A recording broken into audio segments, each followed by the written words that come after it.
I spent most of my childhood in a constant tug of war between wanting to be seen and trying to make sense of the world around me, only to realize that my sister's silence spoke louder than anything I could ever say.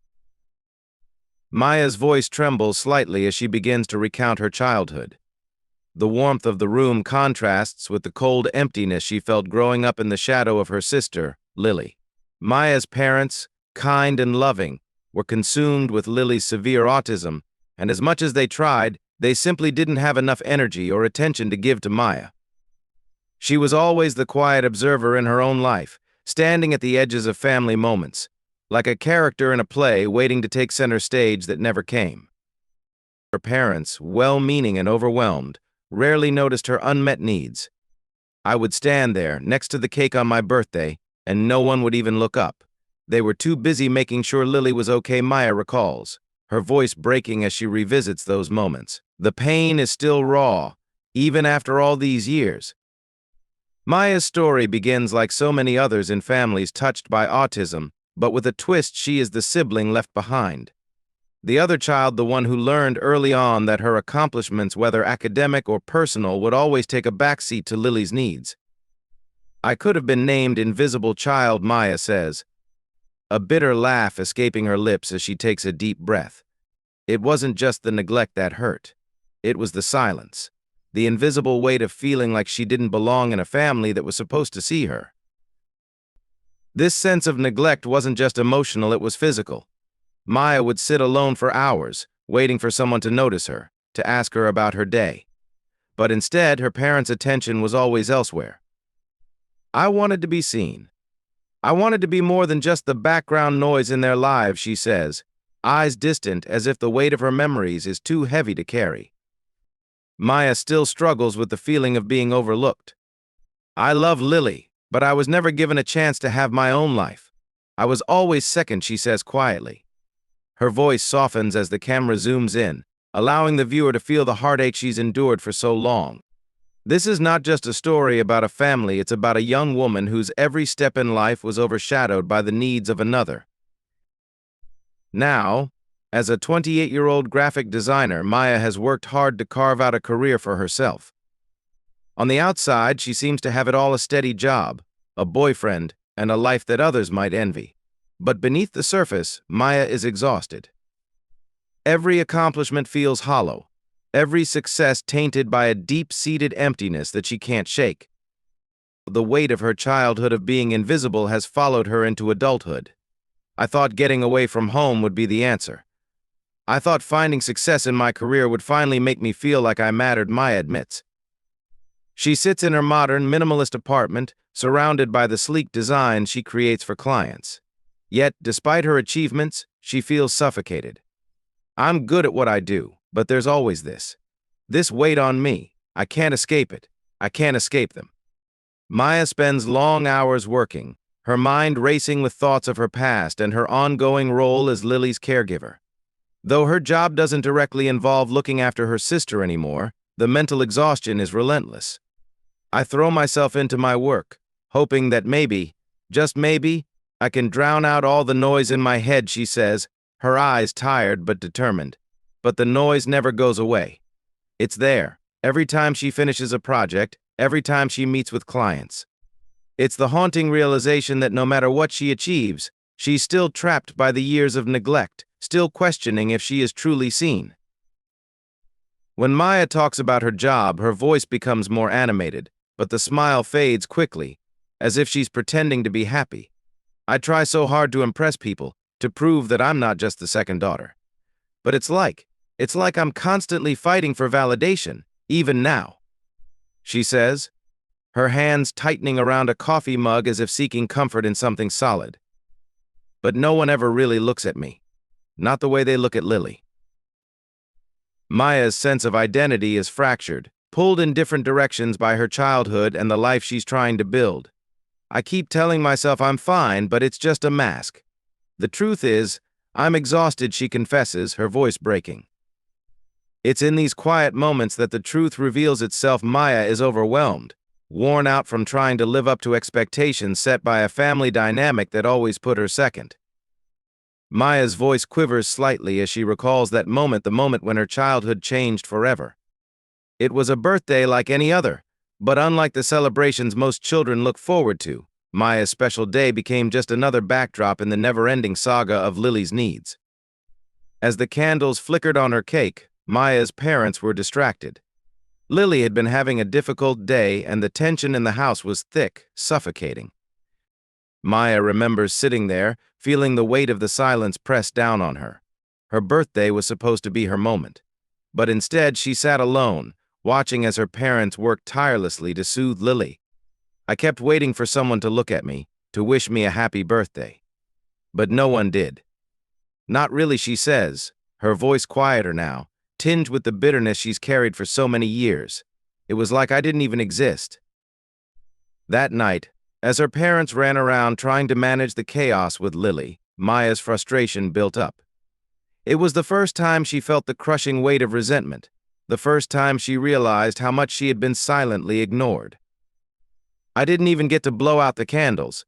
I just sat there and watched Maya reflects, her eyes distant as if she's still trapped in that memory. The feeling of being invisible, of being unimportant, only deepened over the years. The resentment Maya felt wasn't just toward her parents, it was also toward Lily, the one person who needed so much attention, leaving Maya to fend for herself. I love my sister, but at that moment I hated her, Maya admits, the rawness of her confession palpable. I was supposed to be the one who mattered that day, but I wasn't. I was nothing more than a shadow in my own life. This turning point sets the stage for the emotional conflict that follows. Maya begins to internalize that her life will always be lived in Lily's shadow. The bitterness she feels grows each time her parents' attention turns away from her, reinforcing her belief that she'll never be enough. That day, I learned that I had to fight for my place. But I didn't know how to fight for a place that didn't seem to exist, she says softly, her words like a quiet echo in the still room. The resentment that began on her birthday will continue to shape Maya's actions and thoughts in the years to come. What started as a moment of feeling overlooked slowly transformed into a deep, festering wound that would take years to even begin to heal. As Maya grew older, the resentment festered. It wasn't just about her parents anymore, it was about Lily. The love she was supposed to feel for her sister became a complicated knot of guilt, anger, and confusion. Maya had spent her entire life caring for Lily, trying to make up for the attention her sister needed. But with every act of love came a silent, growing frustration. I felt like I was being consumed by it, by her, Maya says, her eyes wide with the intensity of the emotions she's trying to process. Lily's autism wasn't something that could be easily ignored or set aside, and Maya soon found herself becoming Lily's unofficial caretaker. As a teenager, she began to feel trapped by the responsibility. While her friends were out experiencing life, Maya was at home, helping her sister with daily tasks that most children her age didn't have to worry about. It wasn't just the things I had to do for her, Maya confides, her voice growing heavy. It was the weight of knowing that I had no choice, that my life was never going to be mine. This resentment was complicated by her deep love for Lily. Maya would never, ever wish her sister away, but the constant burden was suffocating. I felt guilty for even thinking that, Maya says, her voice full of pain, but the truth is, I resented her for needing so much, for taking everything from me, and I hated myself for feeling that way. Maya's anger toward Lily wasn't loud or explosive. It simmered beneath the surface, turning every small moment of interaction into a reminder of what Maya was losing. I started resenting the way she looked at me, the way she needed me. Every time she called my name, it felt like a chain pulling me back into a life I didn't choose, Maya admits, staring out the window as if the memory is still haunting her. Her life became a delicate balancing act, torn between the love she had for Lily and the desire to be free, to be a person with her own identity. Maya spent countless nights lying awake, wondering if it was possible to love Lily while still wanting her own life. It was like being suffocated by my own love, she says, her voice barely a whisper. I didn't know how to separate the two. The guilt was suffocating. Maya knew she was supposed to love Lily unconditionally. But every day she felt the walls closing in, Every moment spent caring for Lily reinforcing the belief that Maya would never have the chance to live for herself. I was so angry, so lost. I didn't know who I was anymore, she confesses, her hand trembling as she wipes away a tear. The growing resentment toward Lily becomes a quiet storm in Maya's life, a force that's impossible to ignore but impossible to fully confront. It lingers in every glance at her sister, in every moment of silence when she wonders if she's the only one who's suffering. The love and the resentment are both there, tied together in an unbreakable bond that Maya doesn't know how to untangle. Maya had always been good at hiding her feelings. She had learned to bottle up her frustration, to put on a brave face and pretend that everything was fine. But it had been years of carrying the weight of both love and resentment, of sacrificing her own happiness for Lily's needs, and eventually it all became too much. It happened one night after an exhausting day. Maya had been taking care of Lily for hours, managing the constant demands, when her parents asked her to stay up late and help with one more thing. Her body was already drained, her mind a fog of exhaustion. The resentment that had been quietly simmering for years finally exploded in a moment of raw emotion. I yelled at my mom, Maya says, her voice trembling as she recalls the incident. I couldn't take it anymore.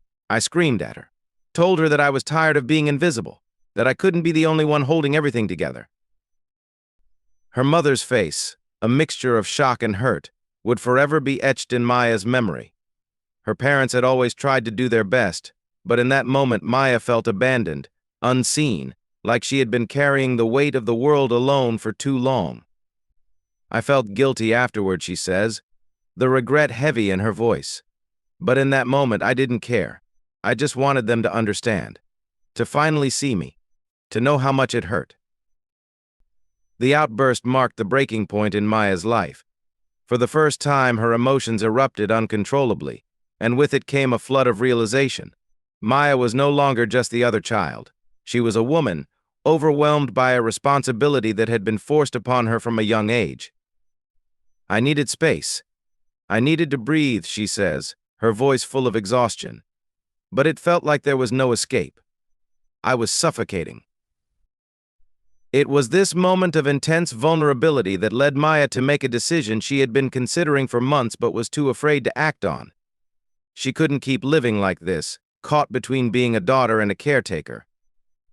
The years of silently carrying this burden had pushed her to the edge. It was time to take control of her life, even if it meant making the hardest decision of all. After the emotional outburst, Maya knew she needed to take drastic action to reclaim her independence. The walls of her childhood home felt like they were closing in on her, and she knew that if she stayed, she would lose herself completely. I couldn't stay there anymore, Maya says, her voice quieter now, almost apologetic. I loved my family, but I was drowning.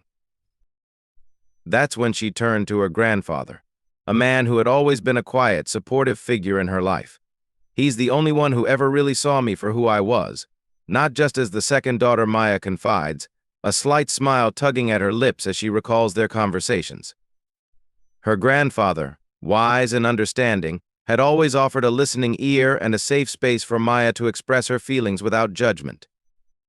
In a bold move, Maya decided to move in with him. It felt like the only choice. I had to get out. I needed to be somewhere where I wasn't just the caretaker, where I could be myself again, she says, her eyes looking more determined than they had in years. It wasn't an easy decision. The guilt of leaving her family behind weighed heavily on her, but Maya knew that if she stayed, she would lose her sense of self entirely. Her grandfather's house was a sanctuary, a place where she could breathe, where the noise of her family's demands faded away, if only for a little while. It was the first time in years that I felt like I could finally take a breath, that I could finally just exist, she says, her voice soft but filled with relief. Her grandfather didn't ask for explanations. He simply opened his door and his heart to her, offering her a chance to heal. Maya's time at her grandfather's house was transformative. For the first time in years, she was able to process everything she had been holding inside. She had space to think, to grieve, and to understand the complexity of her emotions. The quiet comfort of her grandfather's home became the foundation upon which Maya could rebuild her sense of self. I realized I wasn't just Lily's sister. I was Maya, she says, a slow, steady smile spreading across her face. I could finally start living for me. Living with her grandfather gave Maya the emotional distance she needed to reflect on her relationship with Lily, her parents, and the life she had been forced to live. It wasn't easy, and the guilt of leaving her family behind would always linger, but Maya understood that this was the first step in reclaiming her life. Maya's life at her grandfather's house wasn't an instant fix. Though the peaceful environment gave her room to breathe, she was still haunted by the guilt of leaving her family behind. Every phone call from her parents, every text from her sister, pulled at her heartstrings. The feeling of being torn between her love for Lily and her need for independence gnawed at her daily. I loved her. I always will, Maya says softly, her eyes distant. But I didn't know how to love her and still have a life of my own. Each day, Maya wrestled with the idea that by stepping away, she was abandoning her family. There were so many moments when I thought, what kind of sister does this, she admits, her voice breaking. Lily needs me. But I need me, too. The conflict inside her was unbearable. A constant battle between the love she had for her sister and the overwhelming desire to take control of her own life. Despite the discomfort of her decision, Maya knew she couldn't go back to the life she had. I realized that by always being the good daughter, the one who didn't ask for anything, I had forgotten who I really was, she says, her voice gaining strength. I had spent so many years trying to meet everyone's expectations, trying to fix everything for them, that I lost myself in the process. Her time away from home was slowly revealing pieces of herself that had been buried for years. She discovered that it was okay to put her own needs first. I had to unlearn everything. All the ways I'd been taught to put myself last, she says, her voice steady now. It was a painful lesson, but it was the only way forward. The guilt still lingered, like a shadow that would never fully disappear.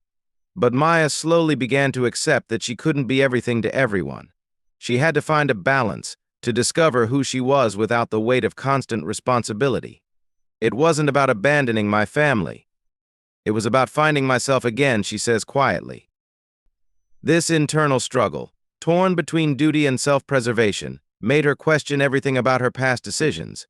Was she selfish for wanting more? Could she love Lily and still have a life of her own?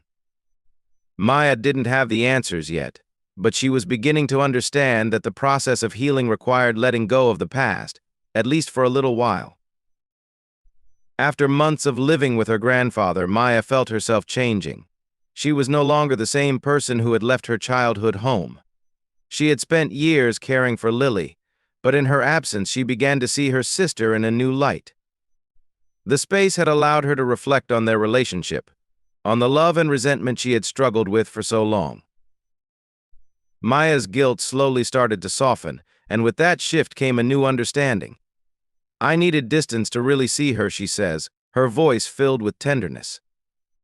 I thought that by taking care of her, I was showing her love. But the truth is, I wasn't loving her in a healthy way. I was suffocating her and myself. Maya realized that her need for independence didn't mean she loved Lily any less. In fact, it allowed her to love her more authentically. I had to learn how to love her from a distance, to stop trying to fix everything she says, her eyes glistening with emotion.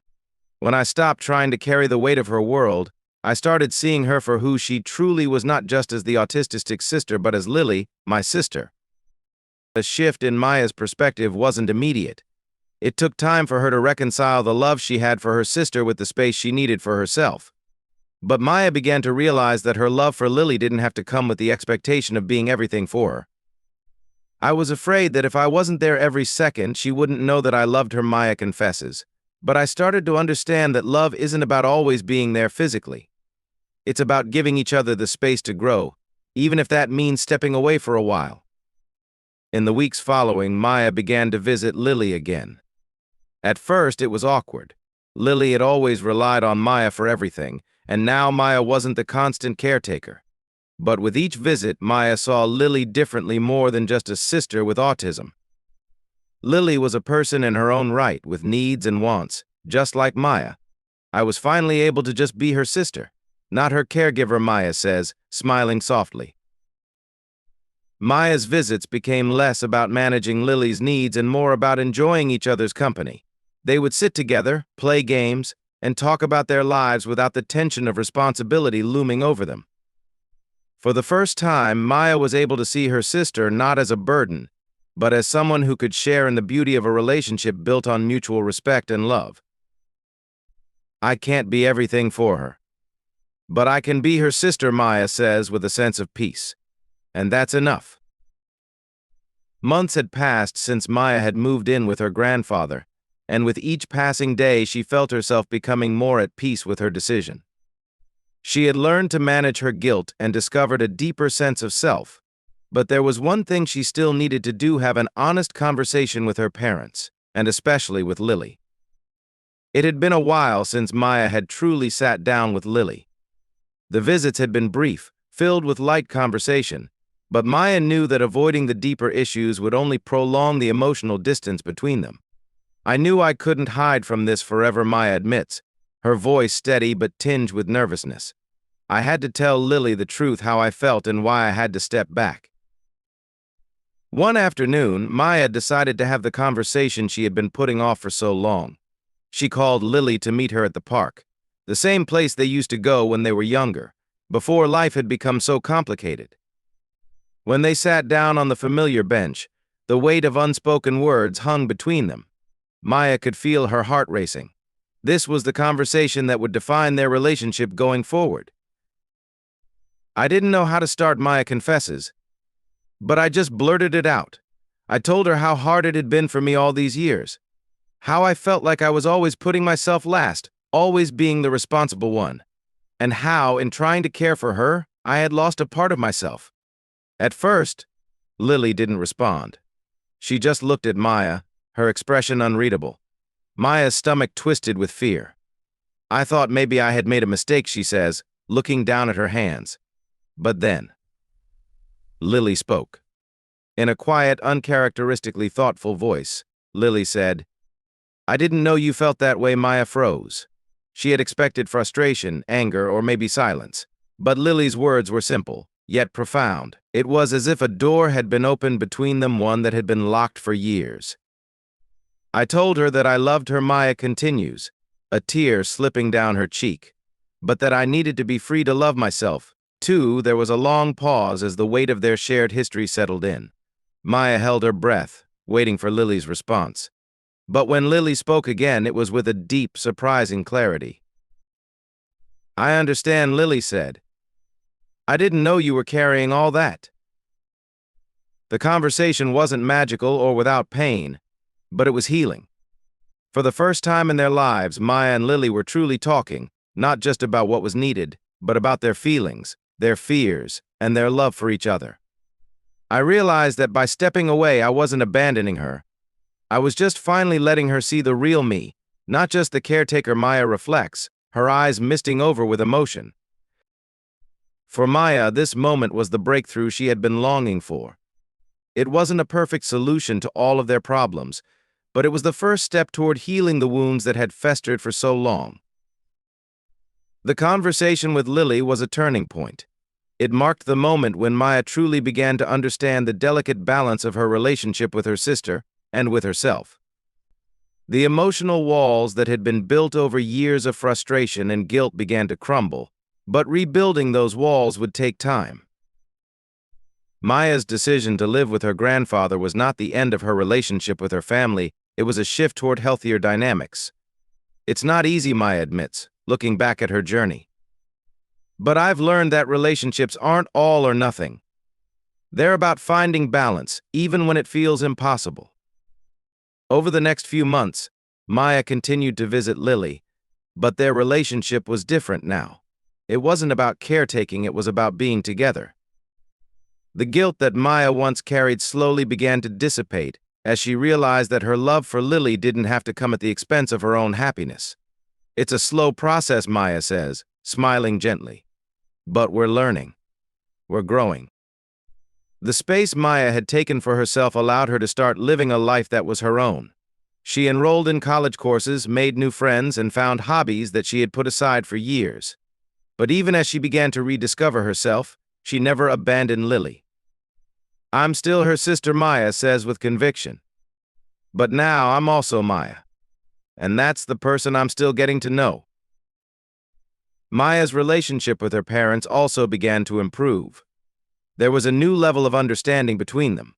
They had come to terms with the fact that Maya wasn't the same person she had been when she was younger, and they were learning to respect her boundaries. "It's been hard for all of us," Maya says, "but it's been worth it." In the end, Maya realized that love was never about sacrifice. It was about finding the space to breathe, to grow, and to be truly present with the ones you love. It wasn't perfect, but it was real. And for Maya, that was enough. Thanks for watching, Maya says with a warm smile. If you've ever felt like you're living in someone else's shadow or struggling to find balance in your life, I hope you can take something from my story. Don't forget to like, share, comment, and subscribe to my channel for more.